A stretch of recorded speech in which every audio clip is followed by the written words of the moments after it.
s'il vous plaît. Vous êtes audensien et comme vous le savez, nous accordons toujours de l'importance à la culture générale. Et nous souhaitons, et c'est le cas depuis 3 ans, chaque fois commencer la rentrée des étudiants de première année par une leçon inaugurale. Je vais appeler tout d'abord au pupitre un de nos professeurs qui est en charge d'une association dont vous entendrez beaucoup parler dans les prochaines semaines, qui est l'association Isegoria, qui généralement attire beaucoup les profils littéraires d'ailleurs, et qui organise tout un cycle de conférences durant l'année avec des personnes du monde de la culture, du sport, des arts. Le professeur Laurent Noël est professeur d'économie, vous le retrouverez dans différentes occasions, et tout particulièrement pour ceux d'entre vous qui, dans 3 ans, mais là vous avez encore un peu le temps, souhaiteront s'investir dans notre majeur en management des institutions culturelles.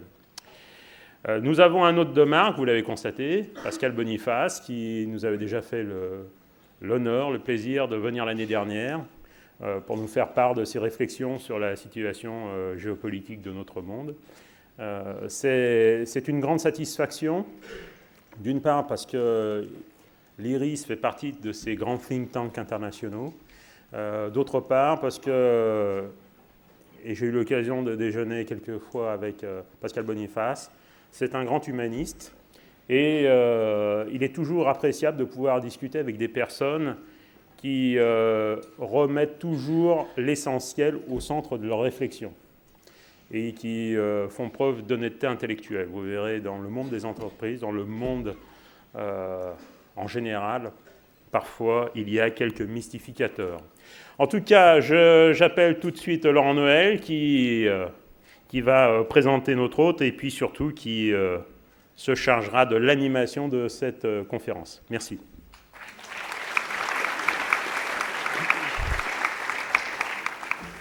Merci, monsieur le directeur général. Bonjour à toutes et à tous et bienvenue à Audencia. Cher Pascal Boniface, c'est avec plaisir et grand intérêt que nous vous accueillons à nouveau à l'école. Est-il besoin de vous présenter? Votre expertise des relations internationales fait autorité, chercheur en géopolitique, auteur avec une 40aine de publications à votre actif et surtout directeur de l'IRIS, l'Institut de relations internationales et stratégiques. Vous êtes aussi un intellectuel engagé, capable de prise de position forte sur des sujets sensibles, comme le conflit israélo-palestinien, ou de désigner ceux que vous qualifiez de faux intellectuels français, qui n'éclairent pas le débat sur les enjeux contemporains, rendent confuses les problématiques et attisent des tensions idéologiques. Enfin, votre passion pour le sport et le football en particulier est un prisme qui vous permet d'aborder une autre facette des relations internationales, portée par de très puissantes organisations comme l'UEFA ou le CIO.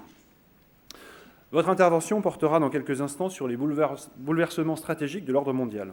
Le sujet est complexe, comme en témoigne l'actualité des dernières heures, et paraît prendre depuis quelques années une tournure inattendue.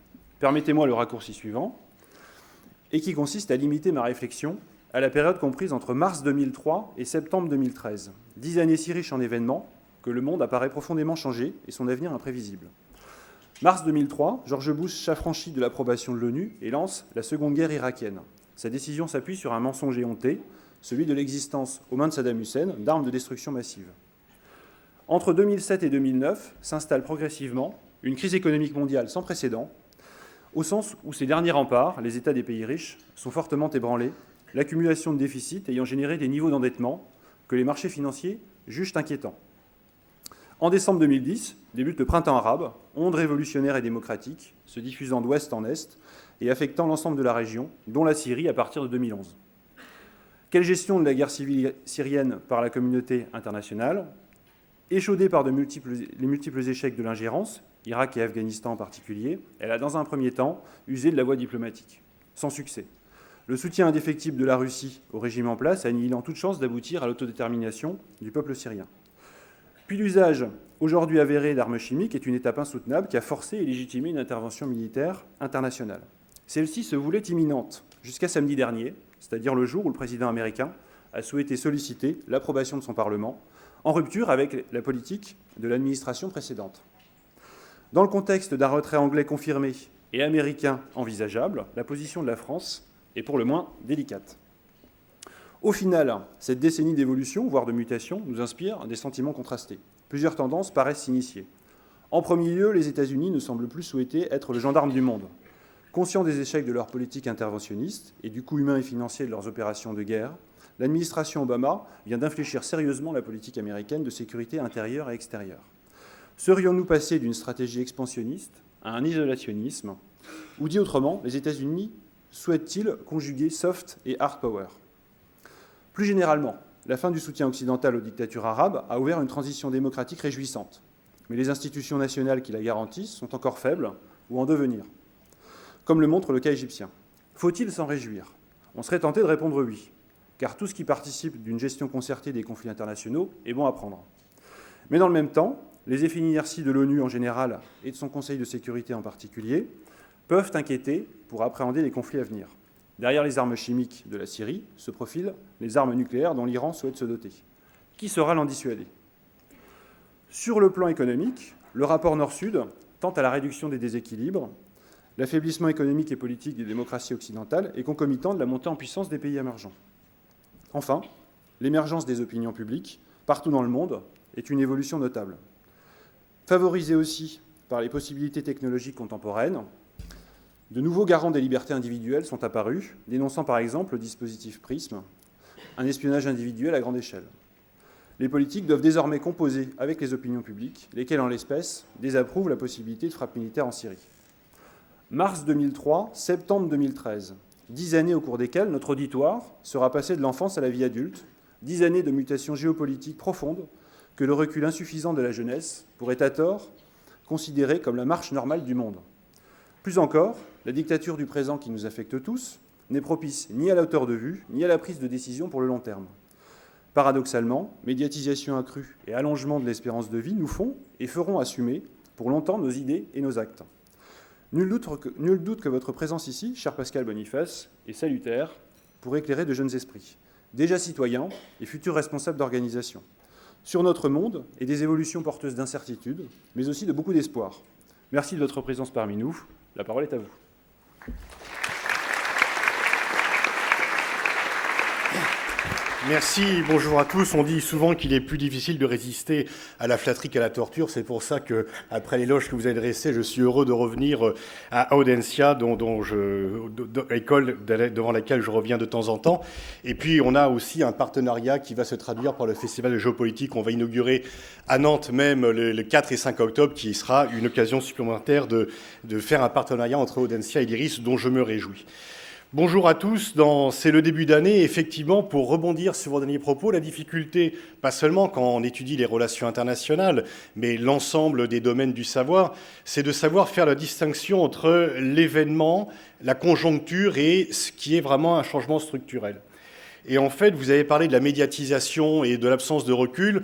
Quand moi j'étais à votre place, le problème pour notre génération d'étudiants, c'était la recherche de l'information. Vous, ce n'est pas votre problème. Vous l'avez en abondance, elle est partout. Votre problème, c'est de la sélectionner, de la trier et surtout, je dirais, de la mettre en perspective pour lui donner le recul nécessaire. Parce que si l'événement chasse l'événement, parfois l'événement chasse ou empêche la compréhension d'un mouvement plus large. Et on vient analyser un événement en réduisant cela et en ne mettant pas dans un contexte plus large. Et le travail que l'on doit faire à chaque fois, c'est non pas prendre l'événement en tant que tel, mais voir dans quel contexte il s'agit, qu'il s'agisse de l'usage d'armes chimiques en Syrie, qu'il s'agisse du printemps arabe, qu'il s'agisse de l'émergence du Brésil. Ce ne sont jamais des événements en tant que tels, mais ils sont toujours compréhensibles et explicables que si on les relie avec les autres parties du monde. Puisque l'on doit parler des mutations de l'ordre stratégique, bien, c'est vrai que les médias, par défaut, et les commentateurs, dans lesquels je m'inclus également, ont souvent pour défaut de multiplier les révolutions, de dire que demain ne sera plus jamais comme hier, que tout a changé tel jour. Alors bien sûr, le monde, il est un peu comme la femme de Verlaine, ni tout à fait la même, ni tout à fait une autre. Il change chaque jour, mais les structures profondes de l'ordre international changent très rarement. L'ordre international est plutôt, non pas immuable, mais les changements de l'ordre international sont très rares. Il y en a 1, 2, 3 par siècle, pas plus. Alors que des événements qui viennent affecter la marche du monde sont bien sûr beaucoup plus fréquents. Vous parliez de la période 2003-2013. Donc, grosso modo, la période à partir de laquelle vous avez commencé à vous intéresser de façon consciente et active à l'actualité. Si on l'a fait remonter 2 ans auparavant, 11 septembre 2001, on entend souvent le fait de dire que le 11 septembre a changé le monde, parce que plus rien n'a été ou ne sera comme avant après les attentats du World Trade Center et du Pentagone. Et, faut-il le rappeler, si il n'y avait pas eu cet avion abattu sur la Maison-Blanche. Or, c'est faux. Le 11 septembre n'a eu aucun impact structurel sur l'état du monde. Je ne dis pas que ce n'était pas un événement important, que ce n'était pas un événement historique, mais le monde avant ou après le 11 septembre est à peu près le même. Et là, avec cette ampliation de l'impact de l'événement, on est vraiment dans la confusion entre l'émotionnel et l'analyse. Et très souvent, l'émotionnel emporte la raison, et c'est un peu le défaut de toujours vouloir mettre la morale au centre de l'analyse des relations internationales. On confond les sentiments et la raison, et ce sont 2 choses tout à fait différentes. Bien sûr, y compris vous qui aviez, j'imagine, une dizaine d'années, à peine plus, lorsque le 11 septembre est survenu, je suis persuadé que vous avez encore en tête les images des 2 avions qui s'encastrent dans les tours et la destruction de ces tours. Et que cet événement vous a psychologiquement, humainement marqué. Mais est-ce qu'il a changé la marche du monde? Bien sûr, il a été un marqueur important. Mais l'ordre international, la place respective des États-Unis, de la Chine, du Japon, de l'Europe, de la Russie, n'a en rien été affectée par le 11 septembre. Les États-Unis ont été frappés le 11 septembre comme ils ne l'avaient jamais été dans leur histoire. On a parlé à l'époque d'un Pearl Harbor terroriste. Non, Pearl Harbor n'est pas le territoire continental américain, donc il n'y a pas l'équivalent. S'il fallait remonter dans le temps où les États-Unis avaient subi un choc aussi grave, 6 000 morts, la première estimation en fait ramenée à 3 000, mais c'est quand même extrêmement important pour un pays qui n'a jamais connu la guerre sur son territoire, qui l'a souvent exportée, mais qui ne l'a jamais importée, sauf lorsqu'elle était interne, civile. Il fallait remonter à 1812, lorsque les Britanniques ont voulu brûler à la Maison-Blanche, mais à une époque où, bien sûr, la puissance américaine n'avait rien à voir avec celle qui était la sienne en 2001. Donc les États-Unis ont été touchés comme jamais ils ne l'ont été dans leur histoire. Est-ce qu'ils ont été affaiblis? Non.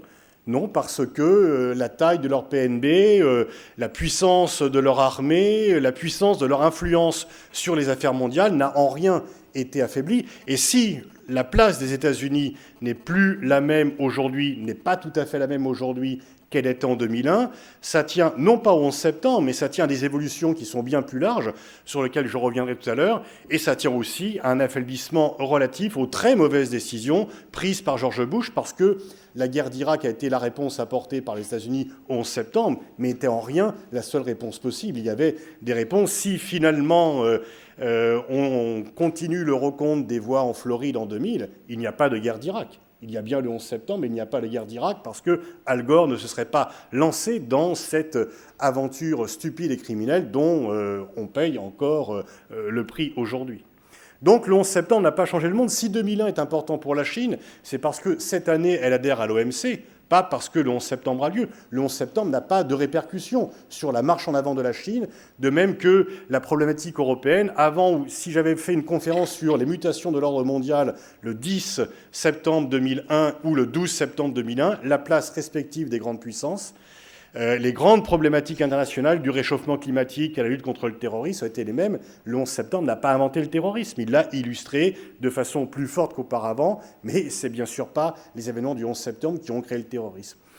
Donc quand on dit que le 11 septembre a changé le monde, on confond l'émotion ressentie par chacun d'entre nous, parce que les tours étaient dans l'inconscient collectif, dans tous les films qu'on voyait.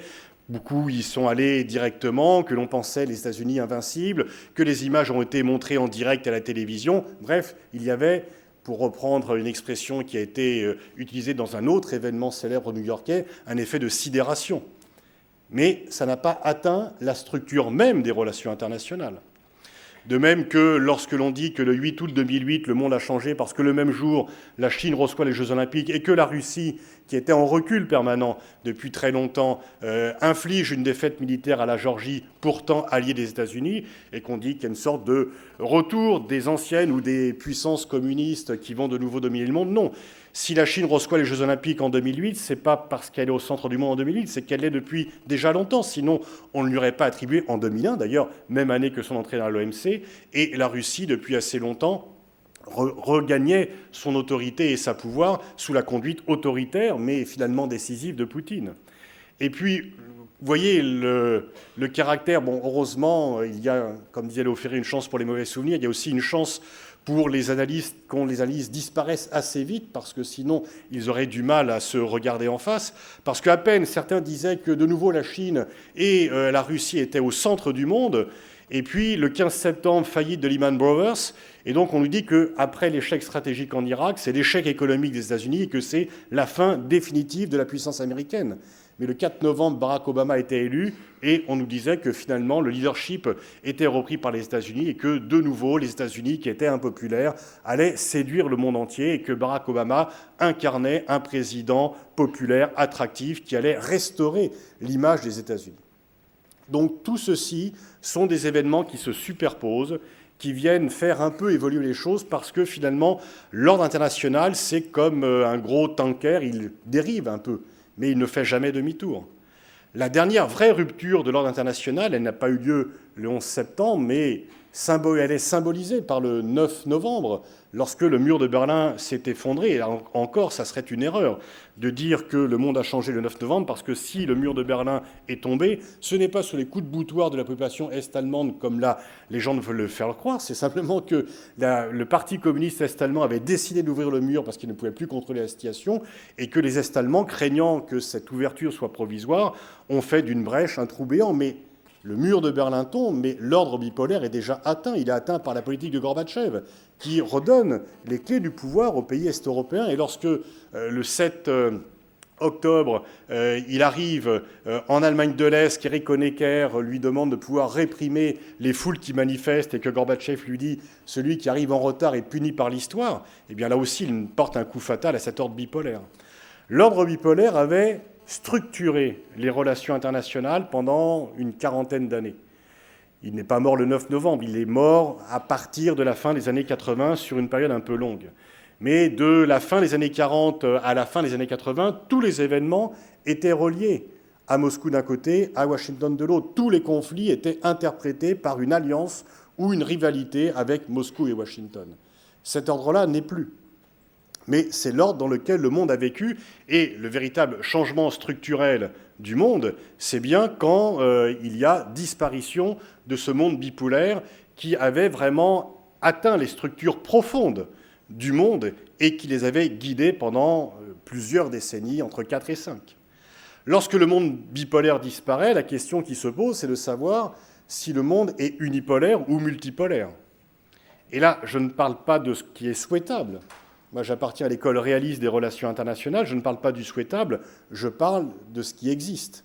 Ça ne veut pas dire que le réalisme n'est pas fait pour changer les choses, mais comme le dit Hubert Védrine, il y a pire que la réelle politique, c'est l'irréelle politique. Celle qui se base sur des souhaits qui ne sont pas fondés, qui ne sont pas défendables et dont les populations payent le prix lorsqu'on essaye de les mettre en œuvre, mais que le rapport de force n'est pas le même.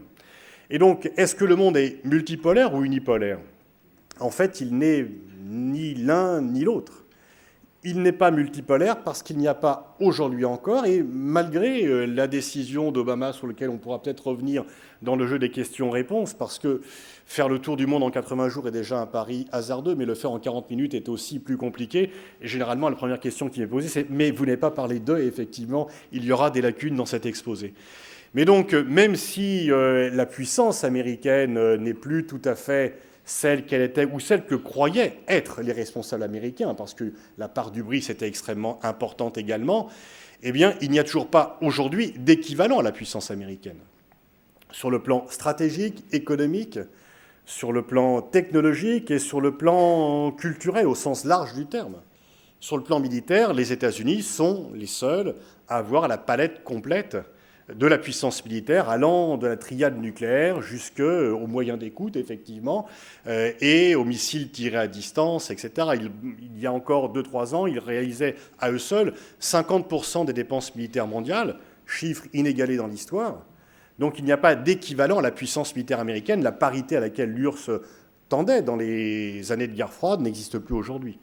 Pour autant, d'ailleurs, à quoi leur sert cette supériorité militaire? Ça ne leur a pas fait gagner la guerre d'Irak, ça ne leur a pas fait gagner la guerre d'Afghanistan, et ça les fait hésiter à s'engager en Syrie. Donc on voit que cette puissance militaire est à la fois impressionnante, mais inutile dans beaucoup de cas, et lorsqu'ils l'ont utilisée, ça s'est plutôt retourné contre eux, comme en Irak. Mais en tous les cas, aucune entité étatique ne peut affronter les États-Unis et rivaliser avec eux. Mais il suffit qu'une camionnette soit mal garée à Times Square pour que les États-Unis tremblent de nouveau par rapport aux menaces asymétriques.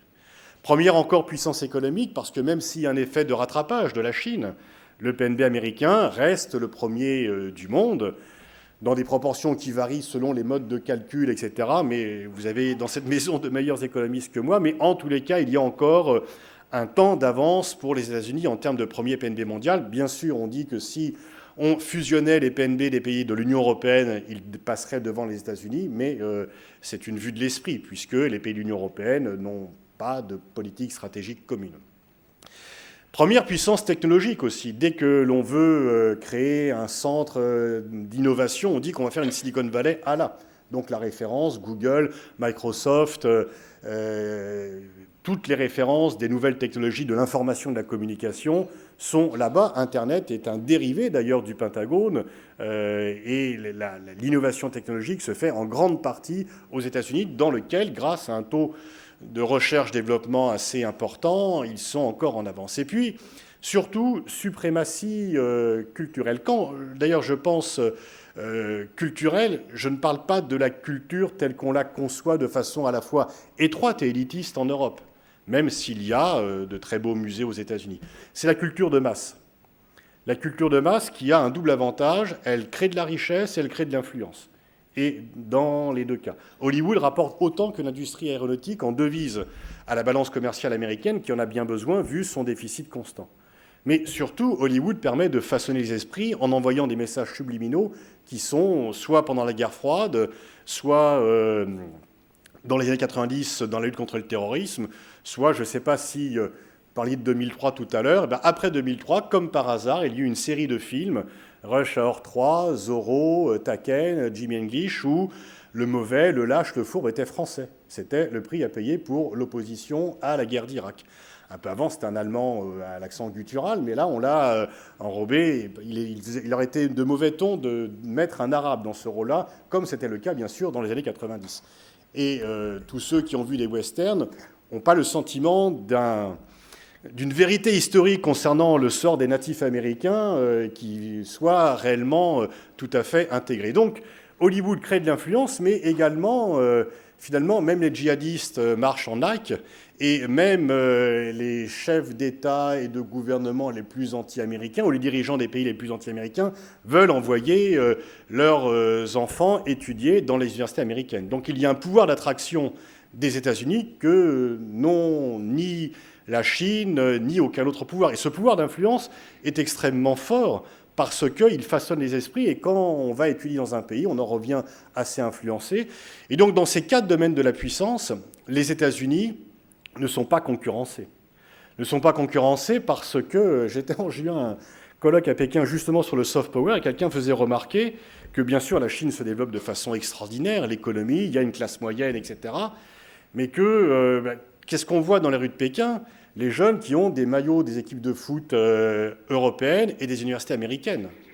Je ne connais pas grand monde qui, en Europe, aux États-Unis, a le t-shirt d'une faculté chinoise et encore moins d'une équipe de foot chinoise. Donc l'influence, la capacité d'attraction, elle n'est pas vraiment en Chine, même s'il y a une puissance économique qui fonce pour rattraper à moyen terme les États-Unis. Mais la Chine a devant elle d'énormes problèmes. L'équilibre entre campagne et ville, les déséquilibres économiques, la lutte contre la corruption qui est devenue le problème numéro 1 qui va empêcher le développement si elle n'est pas menée à bien, et puis la lutte contre la pollution, puisque à Pékin, l'air est irrespirable. En dehors des périodes de Jeux Olympiques, on avait arrêté la production pour qu'on puisse y faire les épreuves de façon satisfaisante. Donc la Chine, oui, a depuis 30 ans, et depuis que Deng Xiaoping a abandonné le slogan « il vaut mieux être rouge qu'expert », de Mao pour celui qu'importe qu'un chat soit blanc ou gris pourvu qu'il attrape les souris. Donc place au pragmatisme, place à la performance économique. La Chine réussit économiquement, mais elle n'a pas encore tout à fait un modèle alternatif à offrir au monde, sauf la non-ingérence et le maintien des pouvoirs en place, ce qu'on appelle le consensus de Pékin par opposition au consensus de Washington. Est-ce que la Chine sera... quand on parle de la Chine et des États-Unis, on fait souvent deux erreurs, là aussi par comparaison, mal adaptée.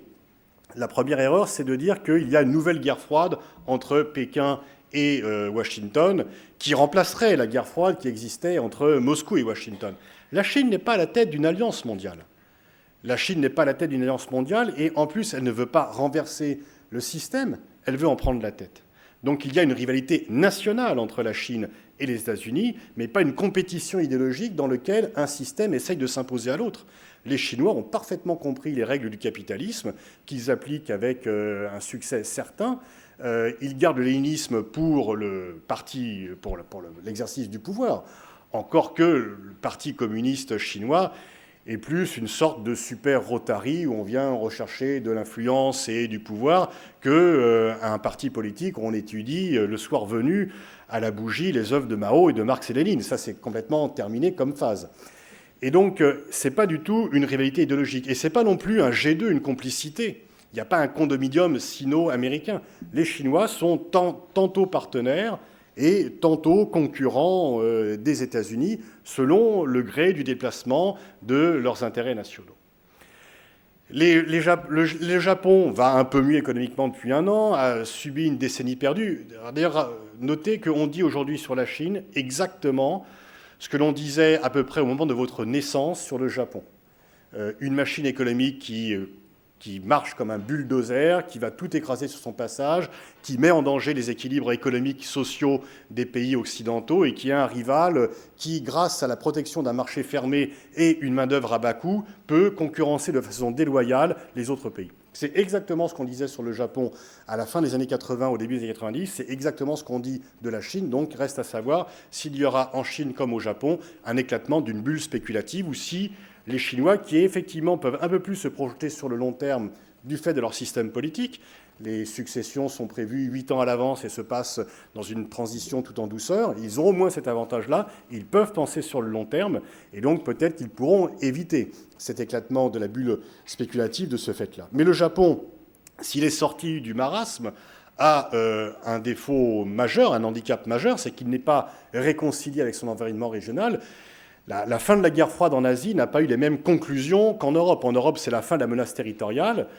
En Asie, non, parce que le Japon n'a toujours pas suffisamment reconnu aux yeux de ses voisins les torts qu'il avait pendant la Seconde Guerre mondiale, parce que le Japon s'estime, du fait d'Hiroshima et Nagasaki, non pas coupable, mais victime de la Seconde Guerre mondiale, donc il fait assez peu d'excuses pour les mauvais traitements qu'il a fait à peu près toute la zone, et que donc le Japon est mal considéré, pas seulement par les Chinois comme rivaux, mais également par les Coréens, et vu avec méfiance par les autres pays. Et le Japon, de ce fait, a toujours besoin de la protection américaine, du parapluie nucléaire et militaire américain. Donc le Japon est structurellement dans une situation de dépendance par rapport aux États-Unis, comme l'était l'Allemagne pendant la guerre froide. Aujourd'hui, l'Allemagne ne l'est plus, mais le Japon l'est toujours. Et donc il ne peut pas être réellement un acteur global dans les relations internationales. La Russie, elle, eh bien... On est toujours étonné en France de la popularité de Poutine, parce que Poutine est présenté comme une sorte de Staline qui aurait fait du judo, mais pas du tout comme un dirigeant moderne. Mais lorsqu'on est russe, on comprend la popularité de Poutine. On comprend par opposition à l'état du pays quand il en a pris la direction. Parce que Yeltsin, qui est extrêmement populaire en Europe, dans le monde, pour avoir mis fin au communisme, avait en fait de son pays un pays aussi titubant que lui-même. Le PNB russe avait chuté de moitié pendant les années où Yeltsin était au pouvoir. La production agricole avait chuté de 40%, ce que même Staline et la découlakisation n'étaient pas parvenus à faire. Quant au pays, elle était humiliée diplomatiquement tout le temps. Guerre du Kosovo, extension de l'OTAN, etc. Donc Poutine a, restauré l'économie, mis au pas les oligarques qui ne sont pas du tout populaires en Russie. Ce sont des héros de la liberté en Europe, mais en Russie, ils sont considérés comme des spolieurs du peuple et de l'État russe. Et puis il a redonné du lustre à la fierté nationale. Donc le citoyen russe est moyennement satisfait, mais il ne l'a historiquement jamais été. Ce n'est pas une régression. Il n'y a jamais eu une période de liberté, sauf peut-être dans les 2 dernières années de Gorbatchev, mais il n'y a jamais eu une période où les Russes étaient libres et tout d'un coup, il y a eu un retour en arrière. Les Russes n'ont jamais eu une société civile qui puisse s'exprimer. Elle commence à naître. Et d'ailleurs, le paradoxe, c'est que cette société civile vient de la classe moyenne. La classe moyenne a été créée par les succès économiques de Poutine et celle qui est à la pointe de la contestation de la politique de Poutine. Et Poutine, pour l'instant, garde encore le pouvoir, mais il aura de moins en moins de blanc-seing parce que la société civile prendra de plus en plus d'ampleur. Mais si Poutine est populaire, c'est que le citoyen n'est pas très bien traité, mais il y a 2 catégories de Russes qui sont plus contents. C'est le consommateur, parce que le PNB a de nouveau doublé, il y a une classe moyenne en Russie. On peut, quand les mendiants qui proliféraient, y compris personnes âgées dans les rues de Moscou dans les années 90, n'existent plus. Et dans les années 90, c'était le magasin de la concession Ferrari et les mendiants. Aujourd'hui, il y a toujours Ferrari, mais il y a aussi surtout beaucoup de magasins pour la consommation des classes moyennes, ce qui change la donne. Et puis surtout, le patriote russe est content parce que de nouveau, la Russie est crainte, elle n'est pas aimée, mais elle est crainte, donc respectée sur la scène internationale, et cela satisfait tout à fait les Russes, même si, bien sûr, Moscou ne sera plus jamais à la tête de l'Empire, comme était l'Union soviétique, avec des bases territoriales en Afrique, en Asie, en Amérique latine, pouvant parler sur un pied d'égalité avec les Américains. Mais en tous les cas, s'ils ne sont plus sur un pied d'égalité avec les Américains, ils ne sont plus dans une situation où ils prennent des coups sans pouvoir répliquer.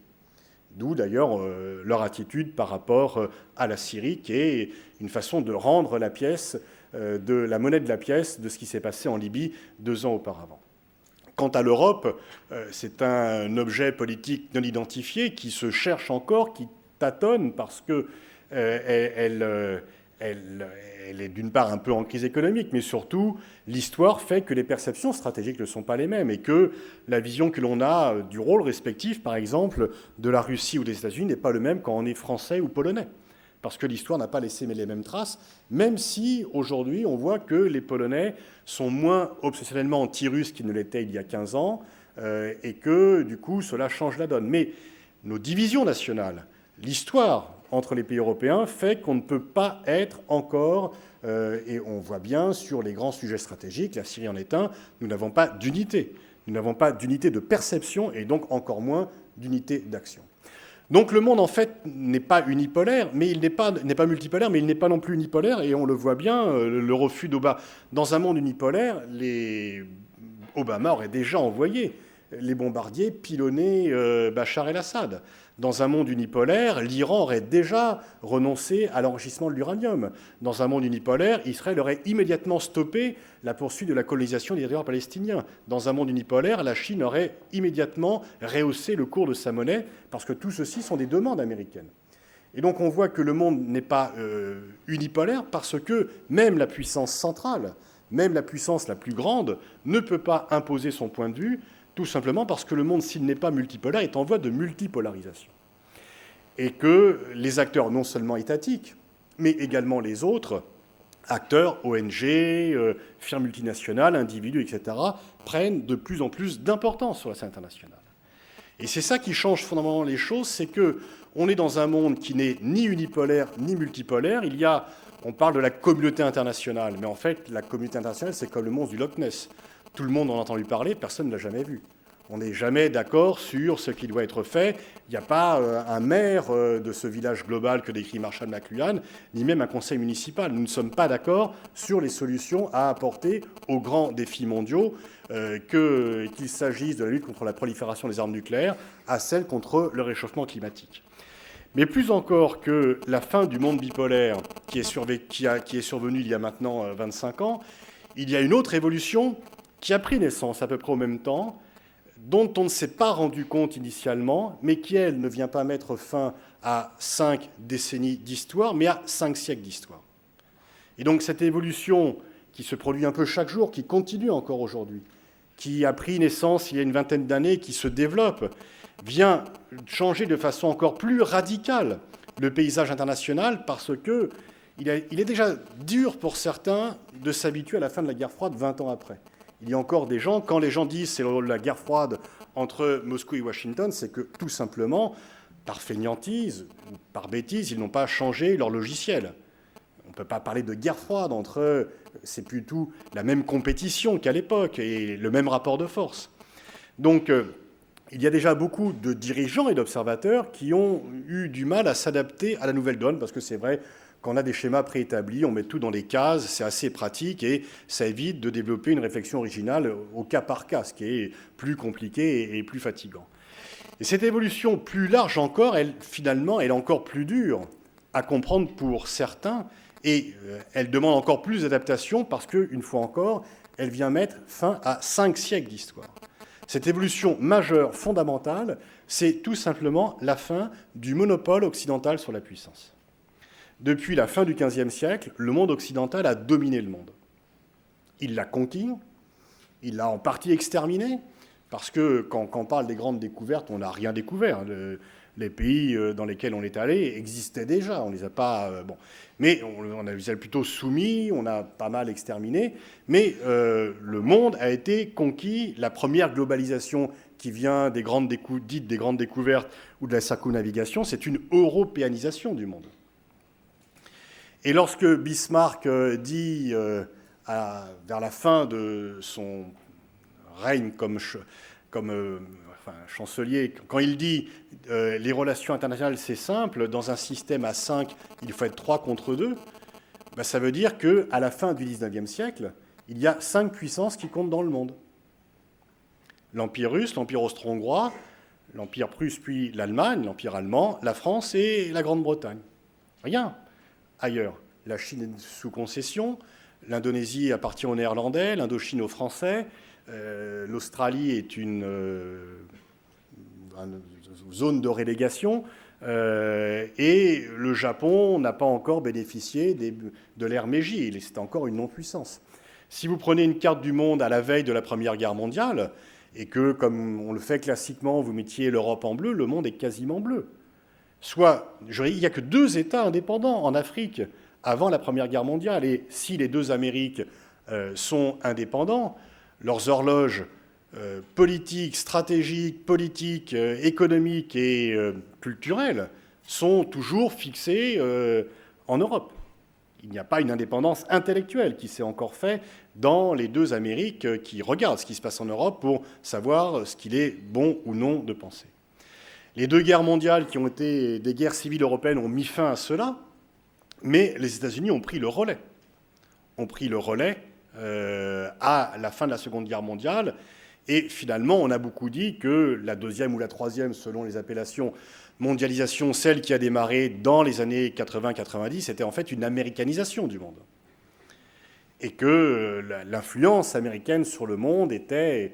C'est lorsque Hubert Védrine a parlé de l'hyperpuissance américaine, parce que le thème de superpuissance n'était plus assez fort pour rendre compte de la domination des États-Unis, non seulement sur les territoires, mais également sur les esprits.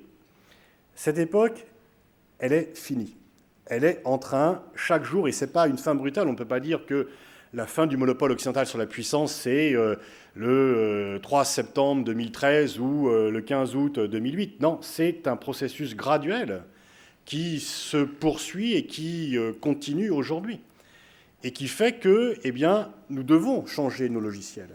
C'est que l'époque où l'on pouvait dire aux autres « voilà ce qu'il faut faire, voilà ce qu'il est bon de penser », ce que, grosso modo, l'hubris occidentale, de dire « nous pouvons dire aux autres parce qu'on a mieux compris qu'eux et qu'en plus on a les moyens d'imposer ce que l'on veut », eh bien, on peut leur dire ce qui est bon ou non pour eux.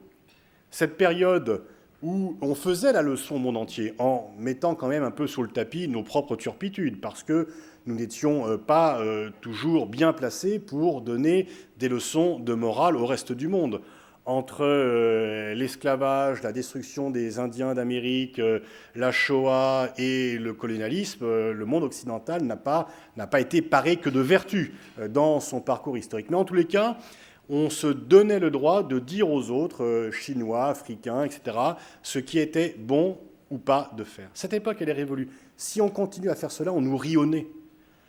Lorsqu'on va parler des droits de l'homme en Chine, en leur disant qu'il faut faire cela, ou mieux encore, quand on va leur donner des conseils sur le plan économique, ils nous rient au nez. Donc il vaut mieux éviter de se faire rire au nez. C'est la fin donc du monopole occidental sur la puissance, pas tellement parce que le monde occidental a décliné, c'est parce que les autres, simplement, ont émergé. Et quand on parle des BRIC ou des BRICS, alors maintenant il y a les CIVET, il y a tous ces acronymes, mais ce n'est pas 4, 5 ou 10 pays qui sont émergents. Déjà, la Chine, c'est plus un pays émergent, c'est un pays émergé. Pareil pour le Brésil, même s'il y a des problèmes qui ne sont pas pires que ceux qu'il y a dans les pays occidentaux. Mais il y a 50 ou 60 pays émergents, des pays qui ont 4 ou 5% de croissance par an depuis le début du siècle, qui voient la naissance d'une société civile, d'une classe moyenne qui se fait entendre. Et donc, il ne faut pas avoir la réaction de peur de dire nous sommes en danger parce que nous avons perdu le monopole de la puissance. Une fois encore, quand nous avions ce monopole, nous n'avons pas toujours fait bon usage. Et ce n'est pas à des étudiants d'une école de commerce que je plaiderai pour les bénéfices de la concurrence, y compris sur le plan stratégique. Le monopole a conduit quand même de la puissance, a conduit à de graves erreurs dont les peuples ont été les victimes, à de nombreuses occasions de l'histoire. Mais donc, de toute façon, qu'on le regrette ou non, on n'échappera pas à cette évolution. Les Brésiliens, les Chinois ne vont pas nous demander notre avis pour savoir s'ils ont ou non le droit de se développer. Ils prennent ce droit. Et ils l'exercent de façon pleine et entière. Mais donc, si nous avons perdu ce monopole, et donc il vaut mieux éviter de faire comme si nous étions encore au bon vieux temps des colonies, soit en envoyant des soldats, soit en envoyant l'ingérence, c'est finalement la colonisation avec des infirmiers, mais c'est la même veine intellectuelle, ce fameux droit d'ingérence, c'est révolu. Par contre, là où il ne faut pas mésinterpréter les choses, c'est que la perte du monopole de la puissance ne veut pas dire la perte de la puissance. Le monde occidental reste encore extrêmement puissant et extrêmement riche. Déjà parce qu'il est uni, là encore, qu'on le déplore pas. Alors il peut y avoir des dissensions entre les Américains et les Européens, mais il n'y a pas un monde asiatique uni. Il n'y a pas un monde latino-américain uni, il n'y a pas un monde africain uni. Seuls les Occidentaux ont cette unité, avec des différences, mais qui ne sont rien par rapport aux autres. Et par ailleurs, en termes de puissance, qu'elle soit militaire ou économique, nous sommes encore loin devant les autres. Donc il faut nous habituer à la concurrence des autres, sans vivre de la nostalgie d'une ère révolue, d'un paradis perdu qui, comme tous les paradis perdus, est plutôt rêvé, fantasmé que réel, et se faire au fait que d'autres existent et que, eh bien, il y en a d'autres qui sont à table, qui sonnent à la porte du club et qui vont y rentrer, et on ne pourra pas leur fermer la porte au nez parce que si on ne l'ouvre pas la porte, ils y rentreront par eux-mêmes, et avec perte et fracas. Donc nous avons plutôt intérêt à nous adapter très rapidement sur cela. Et puisque j'ai encore 2 minutes, la dernière évolution, vous y avez fait référence dans votre propre conclusion, c'est la montée en puissance des opinions publiques, qui est un effet secondaire de la globalisation. Il n'y a plus maintenant de monopole des gouvernements sur l'information. Lorsque Gorbatchev prend le pouvoir en 1985, l'information des membres du Politburo du Parti communiste de l'Union soviétique, elle est faite par une demi-douzaine de fonctionnaires qui trient les dépêches TASS concernant les nouvelles à l'étranger. Donc, les gouvernants de la seconde puissance mondiale sont informés de ce qui se passe en dehors de leur pays par une demi-douzaine de fonctionnaires. Aujourd'hui, bien sûr, le Parti communiste n'est plus au pouvoir en Russie, mais dans aucun pays, il y aurait ce type de connexion avec l'information. Chacun est ce qu'on a appelé le printemps arabe, à tort ou à raison, n'est que la vaste illustration d'un mouvement qui est plus global, qui n'est en rien spécifique au monde arabe. C'est qu'il n'y a plus nulle part, sauf en Corée du Nord, dernier État totalitaire à la surface de la planète, le monopole de l'information par le pouvoir. Parce que ce monopole est concurrencé par le haut, chaînes satellitaires diverses et variées, et par le bas, les réseaux sociaux, Internet, etc., etc. Et que donc ceci fait que dans tous les pays, même ceux dans lesquels il n'y a pas d'élection, il y a une société civile. La Chine n'est pas une démocratie, même si je suis parfois étonné que d'anciens maoïstes qui applaudissaient Mao Tse-tung sont maintenant les plus virulents critiques du système chinois. On pourrait penser qu'il est quand même moins désagréable d'être chinois aujourd'hui que du temps de Mao Tse-tung. Mais en tous les cas, même si la Chine n'est pas une démocratie telle que nous la concevons dans le monde occidental, il y a 500 millions d'internautes en Chine. Et que le Parti communiste chinois doit tenir compte de cette réalité. Il la contrôle tant qu'il peut, il va censurer de temps en temps, mais il ne peut pas maîtriser entièrement. Ça n'a plus rien à voir. Le Chinois d'aujourd'hui n'est plus celui qui, habillé de la même façon et ayant pour lecture unique le petit livre rouge, scandait des slogans, sauf à être conduit au pilori. Et dans tous les pays, il y a cet accès à l'information qui change cela. En fait, il y a, malgré les remous, et peut-être que dans le jeu des questions-réponses, on pourra parler de ce qui se passe dans le monde arabe en ce moment, il y a bien sûr des avancées, des reculs, mais la grande force quand même, c'est qu'il y a un mouvement irréversible de prise en charge par les populations de leur destin, du fait de cette modification du rapport à l'information. Alors bien sûr, c'est sur la période historique. Une révolution, ça ne se fait pas en un jour. Une révolution, ce n'est pas du Nescafé, ce n'est pas un produit instantané. C'est un processus long, coûteux, qui peut avoir des retours en arrière, mais qui se voit sur le long terme.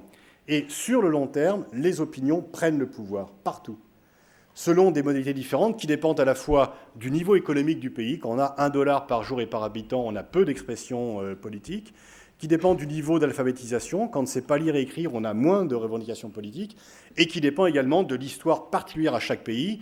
Disons que pour prendre un seul exemple, quand on est algérien, on a moins tendance à vouloir faire exprimer des vues pour renverser le régime, parce que la dernière fois qu'on l'a fait, c'était 150 000 morts dans une guerre civile qui a laissé des traces. Quand on est tunisien, on n'a pas cet antécédent historique qui vient tétaniser l'action et la réflexion. Donc les deux grandes mutations de l'ordre stratégique, c'est bien ça, c'est la fin du monopole occidental de la puissance qui ne signifie pas la fin de la puissance occidentale, ce sont vraiment deux choses différentes, et la montée en puissance partout dans le monde selon des modalités qui sont propres à chaque pays, des opinions publiques, mais propres à chaque pays, parce que le degré d'analyse quand même, dans un monde de plus en plus fragmenté, reste l'État. On parle du printemps arabe, il n'y a pas de printemps arabe, il y a 22 discours et récits nationaux différents dans chacune des 22 États arabes. Je vous remercie.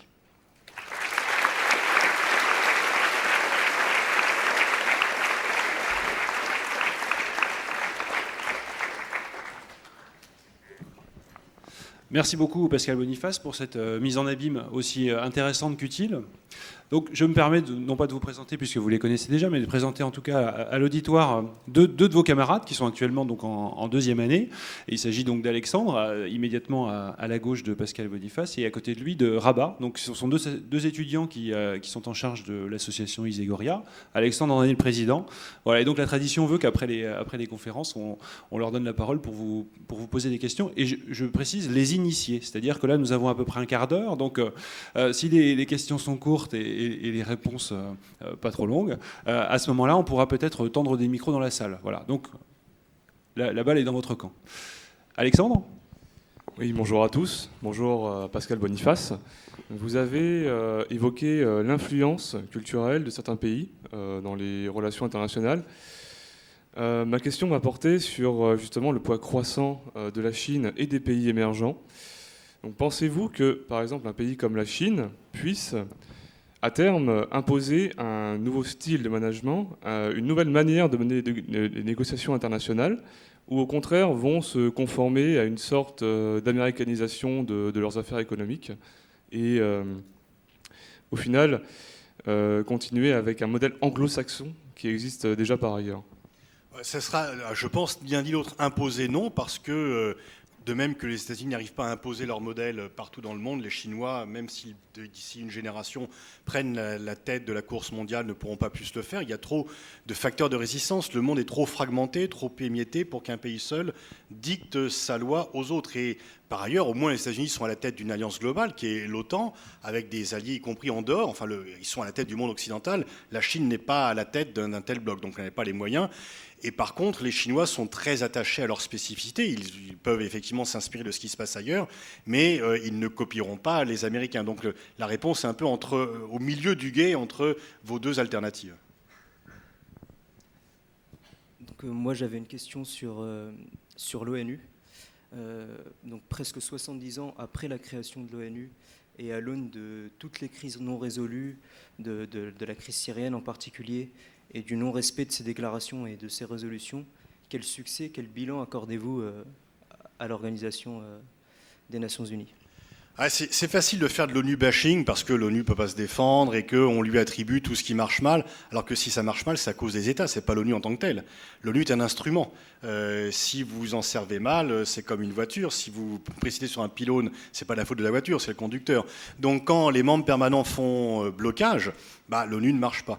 Mais l'ONU a quand même des succès, le démantèlement de l'apartheid, la restauration de l'État au Cambodge, sans parler de toutes les institutions connexes, l'OMS, etc., qui fonctionnent au jour le jour. Donc on parle que des échecs, on parle bien sûr que des trains qui déraillent, pas de ceux qui arrivent à l'heure, ils sont plutôt plus nombreux normalement, et donc effectivement on peut dire l'échec retentissant de l'ONU en Syrie, etc. Mais pourquoi l'ONU échoue en Syrie? Parce qu'il n'y a pas d'accord entre les membres permanents du Conseil de sécurité. Pourquoi il n'y a pas d'accord?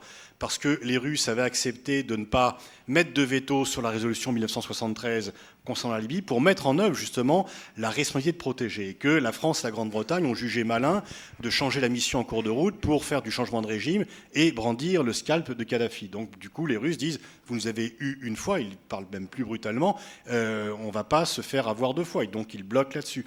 Mais je dirais que l'ONU, pour paraphraser Winston Churchill sur la démocratie, c'est le pire des systèmes à l'exclusion de tous les autres. Quelles sont les alternatives? Là encore, il faut partir du monde tel qu'il est. On peut regretter qu'il y ait des blocages, mais ces blocages viennent des divergences, des rivalités nationales. Et ce n'est pas quand on effacera l'ONU qu'on va les effacer. Certains disent qu'on devrait faire une ligue des démocraties, parce que, il y a toujours le sentiment de dire, voilà, entre nous, c'est mieux.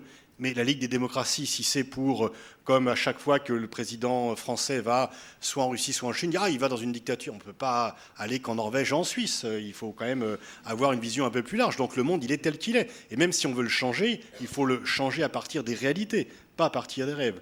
Donc malgré tous ces défauts, l'ONU me paraît incontournable.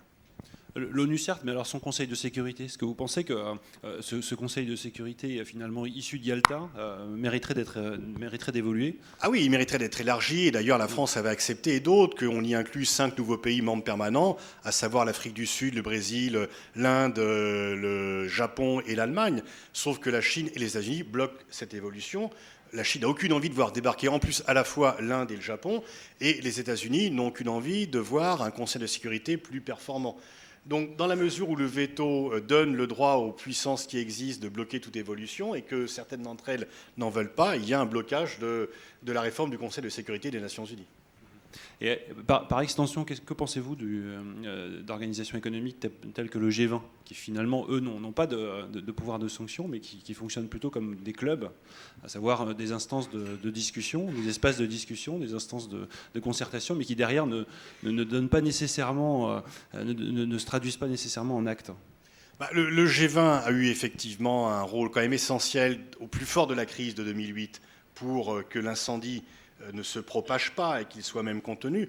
Ensuite, par rapport au G8 ou au G20, il y a deux critiques qui sont contradictoires.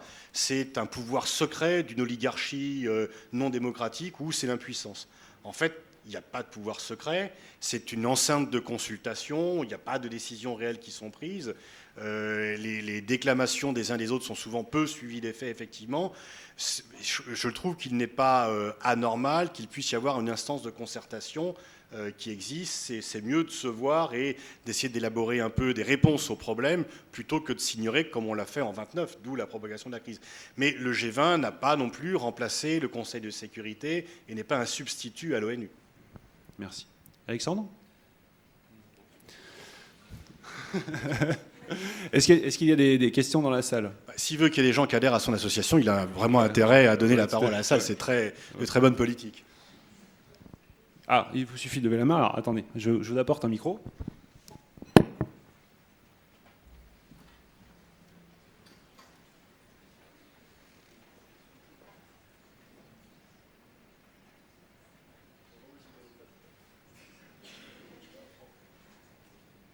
On vous entend. Bonjour Monsieur Boniface. Alors j'avais deux questions pour vous. Alors la première, c'était quand, par exemple, on voit aujourd'hui, vous avez dit que la multipolarité était à l'ordre du jour maintenant dans les relations internationales. Et par exemple, quand on voit le cas syrien, ça a l'air d'en être tout autre. Puisqu'on voit beaucoup dans les médias occidentaux une réapparition du concept de destinée manifeste en disant que oui, les Américains sont le peuple élu et qu'ils portent l'arche des libertés du monde. Et que pourtant, quand on regarde les médias russes, donc par exemple RIA Novosti, Russia Today, il y a un point de vue beaucoup moins véhément envers Bachar el-Assad. Et ils montrent une face en fait en disant que c'est pas forcément la réalité, ou ce qu'on croit, c'est pas forcément ce qu'on nous montre. Et donc je me disais, en fait, que comme on peut dire en Allemagne aujourd'hui, qu'il y a encore un mur dans les esprits, même si le mur de Berlin est tombé, qu'aujourd'hui il y a peut-être encore une bipolarité des esprits. Pas tout à fait, parce que même dans le monde occidental, il y a des gens qui, par exemple, il y a des débats très vifs dans la société, dans les partis politiques, sur faut-il ou non intervenir en Syrie. Donc il n'y a pas un point de vue unanime sur cela. Au contraire, et sur les réseaux sociaux, c'est relayé, on peut dire que les débats sont extrêmement passionnés sur ce plan, parfois excessifs, mais en tout cas, ils existent. Et alors, ceci étant, il y a des positions nationales. La position nationale russe, c'est effectivement pas d'ingérence, la Syrie notre allié, et en plus, plus jamais de Libye, comme quand on a été roulé dans la farine. Mais on a quand même les moyens d'avoir le point de vue de l'autre. Il faut toujours rechercher dans l'information quel est le point de vue différent pour élargir sa compréhension. L'époque où il n'y avait qu'une source d'information est révolue. Quand j'étais étudiant, moi je lisais Le Monde. Je ne lisais que Le Monde. Aujourd'hui, alors vous lisez moins de journaux, vous allez plus sur les sites, mais plus personne ne lit qu'un seul journal. Les gens vont s'informer sur des sites très différents, et donc il y a quand même beaucoup plus de possibilités d'expression de points de vue critiques, même s'il y a encore des progrès à faire, même s'il y a encore beaucoup de machines à désinformer, etc. Mais en tous les cas, on peut beaucoup plus facilement qu'avant pointer les tentatives de désinformation que ce ne fut le cas dans le passé.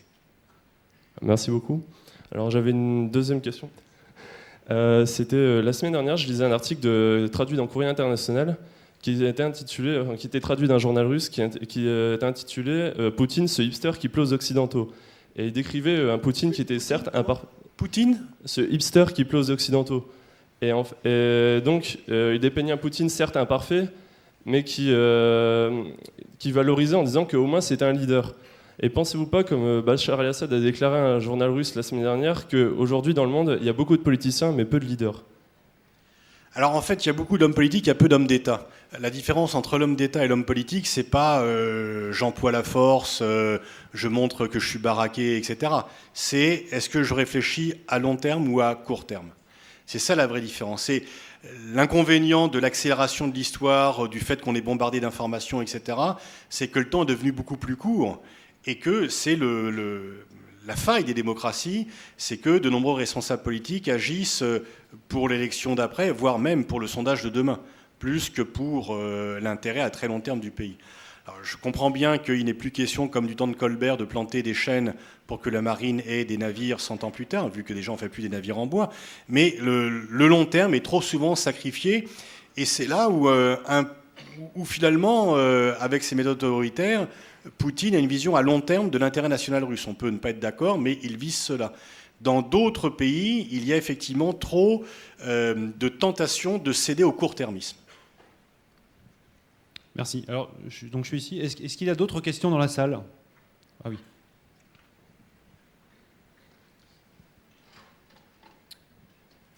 Messieurs, bonjour. Pour reprendre simplement, si vous le permettez, la thématique de l'ONU, dans une interview accordée à France 24 par M. Boutros-Ghali, on demandait à cet ancien secrétaire ce qu'il pensait être l'évolution de l'ONU dans les prochaines années. Et il déclarait qu'à son sens, cette organisation évoluerait dans son ensemble vers une plus grande participation de la société civile, qu'on incorporerait en leur attribuant des sièges, etc. Est-ce que vous pensez que cette évolution est envisageable ? Alors, elle est déjà en cours parce que l'ONU a de plus en plus de contacts, soit dans le forum des objectifs du millénaire, soit pour les affaires de droits de l'homme, à des ONG. Donc les ONG sont représentées à l'ONU et sont extrêmement actives, de même que les firmes multinationales. Kofi Annan avait créé un comité de consultation avec les firmes multinationales parce que c'était quand même des acteurs importants. C'est vrai que l'époque, quand Raymond Aron écrivait « Paix et guerre entre les nations », il disait que les relations internationales étaient symbolisées par le soldat et par le diplomate, que c'était des relations purement interétatiques. On voit bien aujourd'hui que,